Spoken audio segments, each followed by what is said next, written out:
You know, I like to push buttons, whether it's politics, history, or faith, because followers live in an echo chamber.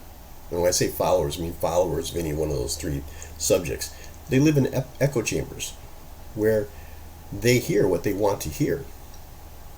Faith is not challenged when you practice it in an echo chamber. I want you to think about communion, for instance. That's what we're going to talk about right now. I'd ask you to do a Bible search for the word communion. And you will not find it in the New Testament, save for in the New King James Version. The original King James used the word blessing. Others use thanksgiving. The Greek word is eulogia, or something like that, which means fine speaking, elegance of language, in adoration and blessing. Also, there are no instructions in the Bible except in the passages where Jesus eats the bread and drinks the wine. Outside of that, there are no other instructions regarding what we call communion. So, my issue with communion is the religious man-made doctrine that is wrapped around the word. And Jesus and his disciples may have, and I believe they were, partaking of a Passover Seder meal, which is a full meal. It's not just bread and wine. Bread and wine is part of that meal, and it has set times during the meal that you drink wine and break bread. We see in the early followers of Yeshua that they would enjoy what is called the Lord's Supper, not communion. They gathered every day in meeting prayerfully and songs and reading scriptures, but also to have meals, like potluck of their time. Now, mind you, not everybody in the church would show up each and every day, but many would. And at that time, communion was not the Holy Eucharist that we see today, a little wafer and a thimble of grape juice, or perhaps a little piece of bread, which is administered by generally a licensed pastor or priest. And you know, when you ask about, well, what evidence is there of communion in the Bible, and besides what I mentioned earlier, the only other place we see this at is in 1 Corinthians 11, where Paul is admonishing the followers of the church in Corinth. It appears that wealthier believers arrived early, and they ate the food and drank the wine.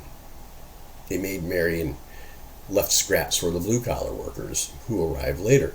He clearly states when they come together for supper, to do so in the right mind, in the right spirit, if you will. These people were eating what they referred to as the Lord's Supper, or what they also called Love Fest, a kind of reenactment of the Last Supper. During these meals, they symbolically shared bread and wine, which was an everyday staple anyways. And you know, it's kind of like here in America, if you go to a potluck, somebody always brings bread. Now, of course, when we're talking Christian homes, most aren't bringing wine. But we go into it a little bit deeper.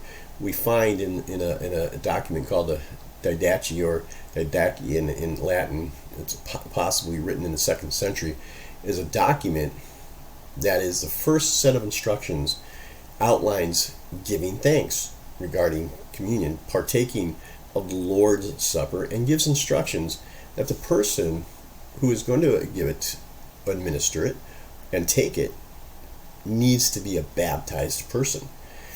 And they need to do so, not only administer it, but take it in a respectful manner. It goes on to say, and this is a quote, "And when you have had enough to eat, you shall give thanks." Notice what it says. But when you've had enough to eat, that indicates that at that time when this document was written, they were still doing these Lord's Suppers, these love feasts, if you will. So, let's consider this word communion and what it implies. It implies a communal order. And as Americans and as Gentiles, we are no longer a communal people. not like our ancestors were, or in regards to the Hebrews or Jews. Were then and are today very much communal people. And they like to do things together and celebrate things together. As a complete nation, oftentimes they do things together. Now in a household, a male or a female, no males to be found, is the head of the household, is the patriarch. And that person teaches that family about God and how to do things, not a priest, not a rabbi. The head of the family officiates at Passovers and at other festivals. We have lost this and given over, it being all of our religious practices and knowledge, to pastors and priests. We have become sheep to the pastor, not to God. There are no edicts or divine instructions stating that only pastors or priests or just designated so and so can give communion. There are none that state we only take it in church or on whatever Sunday is suitable.